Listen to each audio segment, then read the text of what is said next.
गहरी सोच के कारण दुनिया में इतने सारे आविष्कार हुए।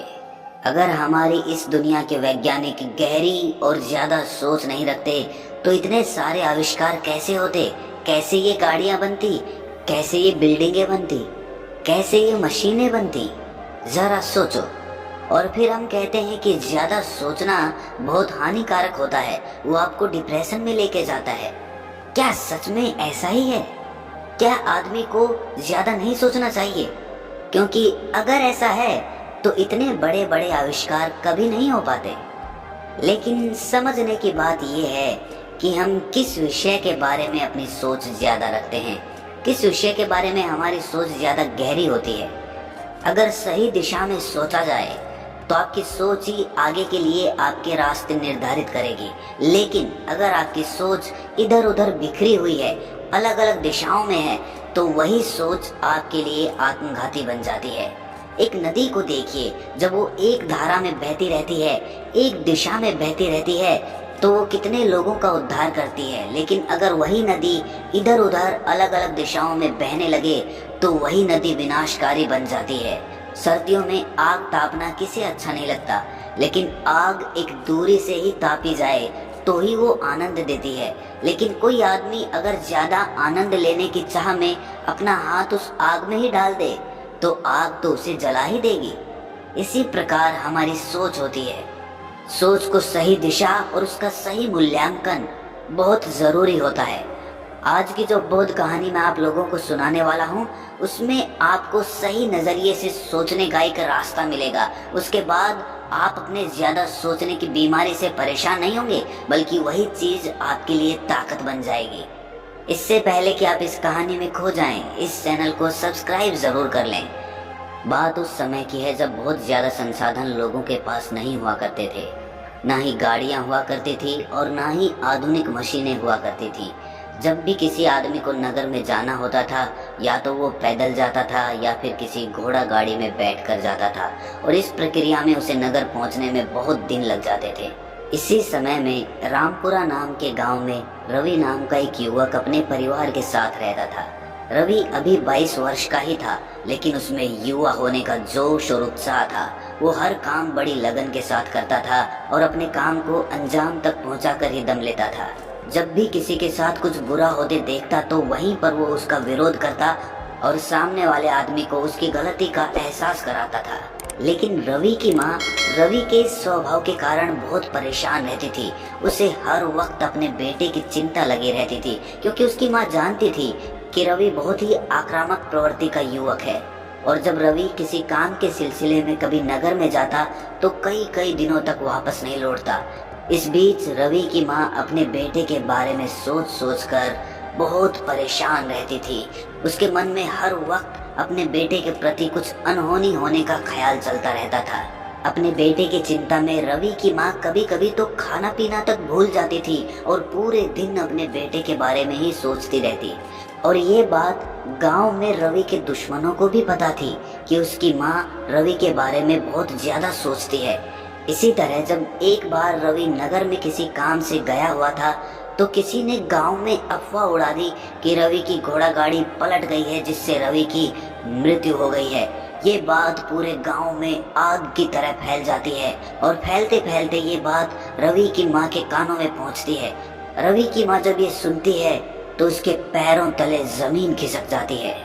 उसका इकलौता पुत्र अब इस दुनिया में नहीं रहा, ये ख्याल उसकी माँ के मन को तोड़ देता है और अचानक से उसकी हृदय गति रुक जाती है। उसकी हृदय गति रुकने के कारण वो वहीं पर बेहोश होकर गिर जाती है। लेकिन किस्मत से उस वक्त उसके आसपास गांव की कुछ महिलाएं मौजूद थी। वो तुरंत ही रवि की माँ को गांव के वैद्य के पास लेकर गई, जिससे कि रवि की माँ की जान तो बच गई, लेकिन उसका दिल अभी भी बैठा हुआ था। उनके पास कोई ऐसा रास्ता नहीं था जिससे वो अपने बेटे की खैर खबर ले सके, क्योंकि उस वक्त ना तो फोन होते थे और ना ही संदेश का कोई माध्यम होता था। इसी वजह से दिन ब दिन रवि की माँ की हालत और भी ज्यादा बिगड़ती जा रही थी। कुछ दिनों बाद रवि अपना काम खत्म करके नगर से अपने गांव वापस लौटता है। वापस लौटकर जब उसे पूरी कहानी पता चलती है तो रवि गुस्से में भर जाता है। सबसे पहले तो वो अपनी माँ के पास जाता है और अपनी माँ को अपनी खैर खबर देता है। अपने बेटे को जिंदा देखकर उसकी माँ की सांस में सांस आती है। उसके बाद रवि अपनी माँ से कहता है कि माँ, जिन लोगों ने ये झूठी खबर गांव में उड़ाई है उन लोगों को मैं अच्छे से जानता हूँ। वो सब मेरे दुश्मन हैं और मैं एक एक को उनकी गलती की सजा दूंगा। तुम बीच में मत आना। लेकिन रवि की माँ अपने बेटे को लेकर बहुत चिंतित थी। उसने अपने बेटे के सामने हाथ जोड़कर कहा कि रवि, मेरे बेटे, ऐसा मत कर। अगर तुझे कुछ हो गया तो मैं जिंदा नहीं रह पाऊंगी। अपनी माँ की ये हालत देखकर रवि की आंखों में आंसू आ जाते हैं और उसका सारा गुस्सा ठंडा हो जाता है। एक बात जो रवि के मन को परेशान कर रही थी वो ये थी कि उसकी माँ की हालत अब भी ठीक नहीं हुई थी। इसीलिए रवि अपनी माँ का इलाज कराने के लिए उसे नगर में लेकर जाता है। वहाँ पर वो अपनी माँ को किसी बड़े वैद्य को दिखाता है, लेकिन बड़ा वैद्य उसकी नब्ज देखने के बाद कुछ दवाइयाँ देकर कहता है कि आपकी माँ को वैसे तो कोई रोग नहीं है, बस वो ज्यादा सोचने की बीमारी से ग्रस्त है। और वास्तव में ऐसी कोई बीमारी नहीं होती है, आदमी को खुद ही अपना मन काबू में करना पड़ता है। ये सब जान लेने के बाद रवि अपनी माँ को वापस अपने घर पर ले आता है। लेकिन अब एक नई समस्या खड़ी हो गई थी।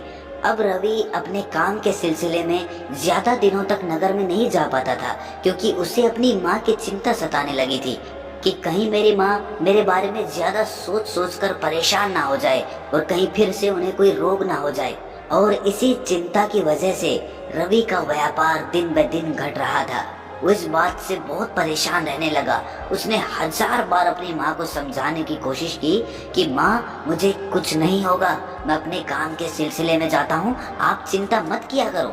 लेकिन उसकी माँ एक भी मानने को राजी नहीं थी। वो कहती कि बेटा, मेरा मन ही ऐसा है कि वो अपने आप ऐसी ऐसी चीजें सोचता रहता है। मैं खुद से नहीं सोचना चाहती, लेकिन न जाने क्यों मैं खुद को रोक भी नहीं पाती। बात तो सही थी, इसीलिए रवि अपनी माँ को गांव में अकेला छोड़कर नहीं जाता था। लेकिन हर इंसान को कर्म तो करना ही पड़ता है। लेकिन जब रवि अपनी माँ के साथ रहने लगा तो उसका कर्म, उसका काम धीरे धीरे चौपट होता चला गया। फिर एक दिन रवि को पता चला कि पड़ोसी गांव में एक बौद्ध भिक्षु आया हुआ है और वो इंसानी दिमाग, इंसानी विचारधारा के बारे में बहुत बड़ा ज्ञान रखता है। इसीलिए रवि एक उम्मीद के साथ अपनी माँ को लेकर उस बौद्ध भिक्षु के पास पहुंच जाता है। जब वो दोनों उस बौद्ध भिक्षु के पास पहुंचे तो वो खाना खा रहे थे। उन्होंने जाकर उन्हें प्रणाम किया, लेकिन बदले में बौद्ध भिक्षु ने कोई जवाब नहीं दिया और चुपचाप अपना खाना खाते रहे। खाना खाने के बाद उन्होंने रवि से उसके वहां आने का कारण पूछा। इस पर रवि ने उन्हें सारी कहानी सुना दी। ये सुनकर वो बौद्ध भिक्षु कहते हैं कि अक्सर इंसान अपनी बुद्धि को समझ ही नहीं पाता और जो उसकी सबसे अच्छी साथी हो सकती है, सबसे अच्छी गुरु हो सकती है, वही उसकी सबसे बड़ी दुश्मन बन जाती है। जैसा कि तुम्हें वैद्य ने बताया कि ये कोई बीमारी नहीं है, ये ज्यादा सोचने की वजह से होता है और इंसान का अपने मन पे तो काबू रहता ही नहीं है, तो वो अपने दिमाग में आने वाले विचारों को कैसे रोक सकता है। ये सुनकर रवि ने कहा कि यही तो महात्मन मैं आपसे जानने के लिए आया हूँ। अगर कोई हल आप मुझे बता सकते हैं जिसके द्वारा मेरी माँ ठीक हो जाए और ज्यादा सोचने की समस्या से निजात पालें, तो मैं आपका बहुत बड़ा आभारी रहूंगा। इसका उत्तर देते हुए बौद्ध भिक्षु ने कहा कि ज्यादा सोचना कुछ गलत नहीं है, कोई बुरी बात नहीं है, लेकिन इंसान अक्सर उन्हीं चीजों के बारे में ज्यादा सोचता है जो उसके काम की ही नहीं होती, जो व्यर्थ की होती हैं। मतलब चिंताओं को आदमी अपने आप अपने साथ चिपका लेता है। मैं तुम्हें ऐसे 6 सूत्र बता रहा हूँ जिससे तुम्हारी माँ ज्यादा सोचने की बीमारी से, ज्यादा सोचने के स्वभाव से निजात पालेगी। सबसे पहली बात, सबसे पहला सिद्धांत और सबसे पहला सूत्र, अपने विचारों को समझना होता है। मौन रहकर हमें अपने विचारों को देखना होता है। जब हम मौन होते हैं तो इसका मतलब ये होता है कि हम किसी भी गतिविधि में शामिल नहीं हैं और उस समय हम अपने विचारों को भी पढ़ सकते हैं। हम ये भली भांति देख सकते हैं कि हमारे मन में किस प्रकार के विचार उठते हैं, और जब हम ये समझने लगते हैं कि हमारे ज्यादातर विचार किसके लिए संबंधित होते हैं, तो हम ये भी जान पाते हैं कि ऐसे विचारों के उठने का क्या कारण है।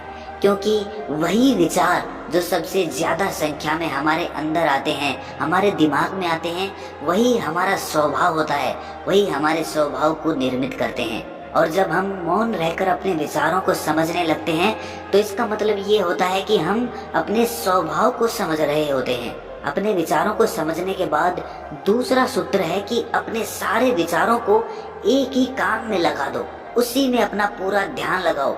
एक काम को पकड़ो और उसमें पूरे तरीके से शामिल होकर उस काम को पूरे ध्यान के साथ करो। इससे आपके विचार इधर उधर कम भटकेंगे। भटकेंगे जरूर, ये मत समझना कि आप एक ही काम पे पहली बार में ही अपना पूरा ध्यान टिका देंगे। हो सकता है कोई काम करते वक्त आपके विचार इधर उधर जाएं, लेकिन जब आपको होश आए कि हमारे विचार इधर उधर दौड़ रहे हैं तो वापस से अपने विचारों को उसी काम में लगाने की चेष्टा करो और धीरे धीरे आपका ये स्वभाव बन जाएगा और आप पूरे तरीके से अपने विचारों को संगठित कर कर कोई भी काम करने के लिए सक्षम हो पाएंगे। और इसी सूत्र का अनुसरण करते हुए हमें ये भी ध्यान में रखना चाहिए कि हम एक ही विचार के बारे में गहराई से सोचें। अगर हमें बहुत तरह के अलग अलग विचार आ रहे हैं तो हमें उनमें से एक विचार उठाकर उसी विचार की गहराई तक जाना है, उसी विचार को खोदते खोदते चले जाना है ताकि हम उस विचार की जड़ तक पहुंच सकें। हम ये पता कर सकें कि ये विचार कहाँ से जन्म ले रहा है, कहाँ से इसकी उत्पत्ति हो रही है। और जब आप पूरा ध्यान एक ही विचार पर केंद्रित कर देते हो तो आप उस विषय के बारे में, जिसके बारे में आपके मन में विचार चल रहा था, उसके बारे में पूरी जानकारी, पूरा ज्ञान अपनी बुद्धि के माध्यम से हासिल कर सकते हैं। अगला सूत्र जो आपकी ज्यादा सोचने की समस्या को हल कर देगा वो ये है कि हमें निरंतर शारीरिक व्यायाम या नाच गाना या किसी भी तरह की ऐसी क्रिया करनी चाहिए जिसमें हमारा मन पूरी तरह से शामिल हो जाता है। उससे हमारे मन के सारे विचार, सारी इधर उधर की बातें धुल जाती हैं और हमारा मन एकदम निर्मल हो जाता है। ये तो आप लोगों ने भी महसूस किया होगा कि शारीरिक व्यायाम या नाच गाना करने से मन को कितना सुकून, मन को कितनी शांति मिलती है। इसीलिए पता होते हुए भी हम वो काम नहीं कर रहे हैं तो इसमें गलती किसकी है। इसके बाद का सूत्र है कि अपने दिमाग को ठंडा रखने के लिए ऐसी चीजें खाएं जो दिमाग को ठंडक पहुंचाती हो, जो हमारे शरीर में ठंडक पैदा करती हो, ताकि हमारा दिमाग, हमारा रक्तचाप ठंडा रह सके, साधारण रह सके। जैसे कि अलग अलग तरह के फल, नारियल पानी, हरी हरी सब्जियां, जूस। अगर हम इन चीजों का सेवन करते हैं तो हमारा दिमाग एकदम शांत बना रहेगा और हमें ज्यादा सोचने की समस्या से कुछ ना कुछ राहत तो अवश्य प्राप्त होगी। अगला सूत्र है कि अपने विचारों की धारा को बदलने का प्रयास करो। इधर उधर की बेतुकी बातें सोचने की बजाय अपने विचार ऐसे काम पर केंद्रित करो जो रचनात्मक हो, जिससे कुछ ना कुछ रचना हो रही हो और जिससे आपके मन को खुशी मिलती हो। कुछ महिलाएं सिलाई का काम करती हैं, इसीलिए उनके सारे विचार उसी काम पर लगे रहते हैं और रचनात्मक तरीके से वो अपने मन को शांत भी रख पाती हैं। इसी तरह से हमें अपना ज्यादा समय बच्चों के साथ बिताना चाहिए, क्योंकि जितना समय हम बच्चों के साथ बिताते हैं हम खुद भी बच्चे हो जाते हैं और हमारा मन बेकार की चिंताओं से मुक्त हो जाता है। और सबसे आखिर में जो बात समझने की होती है वो ये होती है कि चिंता, फिक्र, ये सब बेकार है, क्योंकि जो होना होता है वही होता है। आप उसमें कुछ नहीं कर सकते, आप बस प्रयास कर सकते हैं, हिम्मत कर सकते हैं, लेकिन उसके बाद जो परिणाम होगा वो आपके हाथ में नहीं है और वो कभी भी आपके हाथ में नहीं आ सकता, चाहे आप कितना भी सोच लें, कितनी भी चिंताएं कर लें। इसीलिए गीता का एक उपदेश हमेशा अपने मन में रखें कि जो होता है अच्छे के लिए होता है, जो हो रहा है अच्छे के लिए हो रहा है और जो होगा वो भी अच्छा ही होगा। दोस्तों, आज के समय में हम देखते हैं कि कितने ही लोग डिप्रेशन का शिकार हो जाते हैं और वो सब डिप्रेशन सिर्फ और सिर्फ ज्यादा सोचने की वजह से होता है, जिसके लिए मेडिकल साइंस और डॉक्टरों ने एक से एक दवाइयां भी बना दी हैं। लेकिन आप खुद सोचिए, क्या आप अपनी ज्यादा सोचने की हैबिट, अपनी ज्यादा सोचने की आदत किसी दवाई से कम कर सकते हैं? दवाई से आपको थोड़ी देर के लिए रिलैक्सेशन या शांति मिल जाएगी, जैसे कि रात में अगर हम नींद की गोली खाकर सोएं तो रात भर तो हम चैन से सो सकते हैं, लेकिन सुबह सुबह हम क्या करेंगे, अगली रात क्या करेंगे? क्या हम निरंतर गोलियों पर निर्भर होते चले जाएं? इसीलिए ये वीडियो बनाने का हमारा उद्देश्य है कि आप अपना इलाज स्वयं करना सीखें, क्योंकि प्रकृति में सब कुछ है, आपके अंदर सब कुछ बसा हुआ है। बस आपको अपने दिमाग और अपनी सोच पर काम करने की जरूरत है। छोड़ दीजिए बेकार की दवाइयाँ, वो आपको अंदर से खोखला बना देंगी। ध्यान के मार्ग को अपनाइए, आपके रास्ते स्वयं अपने आप स्पष्ट होने लग जाएंगे और आपको अपने जीवन में एक नया सवेरा देखने को मिलेगा, एक नया उगता हुआ सूरज देखने को मिलेगा। तो आइए हमारे साथ इस मुहिम में जुड़िए और भारत को ज्यादा सोचने की चिंताओं से, डिप्रेशन से, इन सब से मुक्ति दिलाइए। तो दोस्तों, कैसी लगी ये कहानी आपको कमेंट सेक्शन में जरूर बताना, और अच्छी लगी तो इस चैनल को सब्सक्राइब जरूर कर लेना। तो मिलते हैं अगली कहानी में, तब तक के लिए अपना ख्याल रखें।